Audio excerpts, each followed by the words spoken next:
家暴究竟有多可怕？女人被丈夫毆打至凌晨5點，最終重傷身亡。令人震驚的是，女人和丈夫都受過高等教育，都有着体面的工作，可为啥悲剧還會發生呢？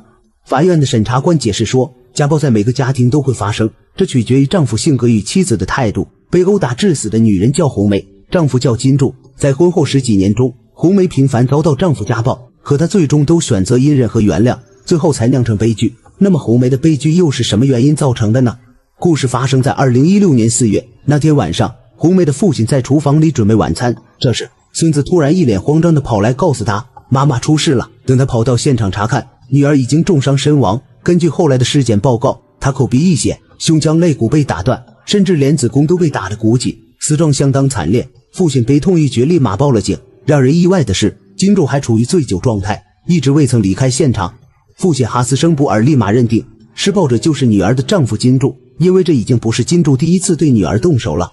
紅梅生前是鄂爾多斯市的一名優秀記者，她為人善良，才華出眾，是工作上的佼佼者，深受同事與領導的讚譽。與之相比，丈夫金柱條件也不差，是當地質檢局的公務員，兩人自由戀愛到結婚，按常理本該是人人羨慕的幸福生活，但實際上金柱脾氣暴躁，敏感多疑，還愛喝酒與賭博。婚後這些惡習愈發凸顯，經常賭博而輸掉大半家產。而紅梅天生漂亮，收入還常常超過她，所以她懷疑紅梅有外遇。每次紅梅在外應酬回來，金柱都會查她手機，稍有不如意就對她拳打腳踢。結婚第1年，紅梅就被家暴了5次，可她礙於面子沒有跟家人說。直到2001年，她懷孕3個月後被金柱毆打至流產，這時家人才知道她被家暴，家人還幫紅梅把金柱告上法庭，但金柱卻以種種理由逃避出庭，他反而去找紅梅道歉，跪地求原諒。紅梅天生心軟，就原諒了他。然而紅梅的妥協並未換來和平，而是變本加厲。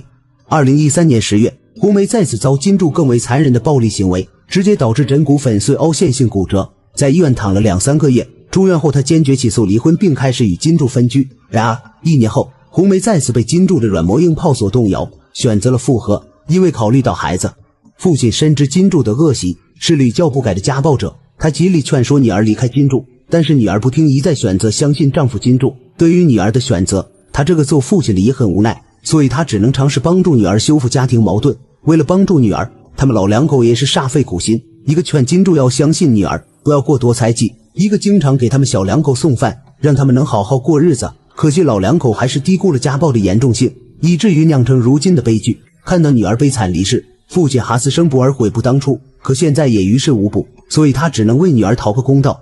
然而在法庭上，金柱卻試圖以酒後失憶作為逃避責任的借口。鄂爾多斯的民警就此事進行了調查，他們從紅梅的朋友處了解到，事發當天下午，紅梅和朋友在外面吃飯，這期間金柱不滿紅梅在外應酬，多次打電話催促紅梅回家，到了晚上11點還不見紅梅回去，這使得金柱怒火中燒，他乾脆開着車出去尋找。然而剛出小區門口，就見紅梅從出租車下來，他怒不可遏，衝上去就對紅梅拳打腳踢。當時兩人的兒子也在現場，這場打4到5分鐘的毆打讓兒子倍感煎熬，所以印象深刻。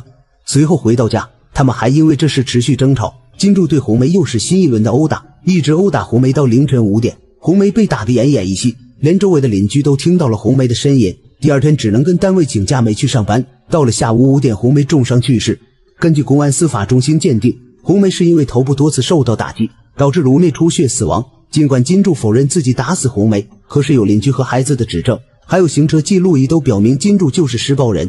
開庭時，法庭已經有了完整的證據鏈，足以證明金柱的罪行，可是金柱依然百般推卸罪行。他一夸张就扯，孩子小的，你让别人就是拿自己妻子的生命看着。與此同時，金柱的辯護律師也用家庭矛盾為金柱開脫。然而隨着我國刑法的逐漸完善，這一類辯論根本沒用。在關於依法辦理家庭暴力犯罪的案件意見中，明確規定家庭暴力就是社會暴力和犯罪，而因酗酒導致的家庭暴力的可以從重處罰。而金柱酗酒後實施暴力行為，手段還殘忍，已經屬於情節嚴重的惡劣犯罪，因此法院依法判處了金柱死刑，緩期2年執行。金柱不服一審判決，以精神障礙為由提起上訴，要求法院從輕處罰。然而經過法院審查，金柱根本沒有精神障礙，家族中也沒有精神病史，所以法院駁回了他的上訴，維持原判。這一結果出來，紅梅的父母也可以放心了。可無論結果如何大快人心，悲劇也無法挽回。2個老人失去女兒，1個孩子失去母親，差不多成了孤兒。最令人痛心的是，這樣的悲劇本可以避免，如果當初紅梅再堅決一點，就不會白白丟掉性命。而這個世界上又有多少家庭像紅梅一樣顧忌太多，最終選擇隱忍呢？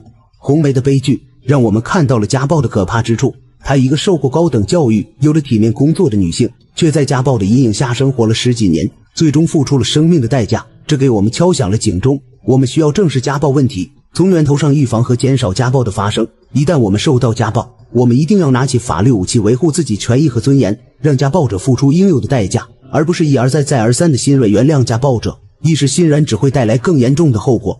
那麼您對此又是怎麼看呢？歡迎視頻下方留言討論，我們下期再見。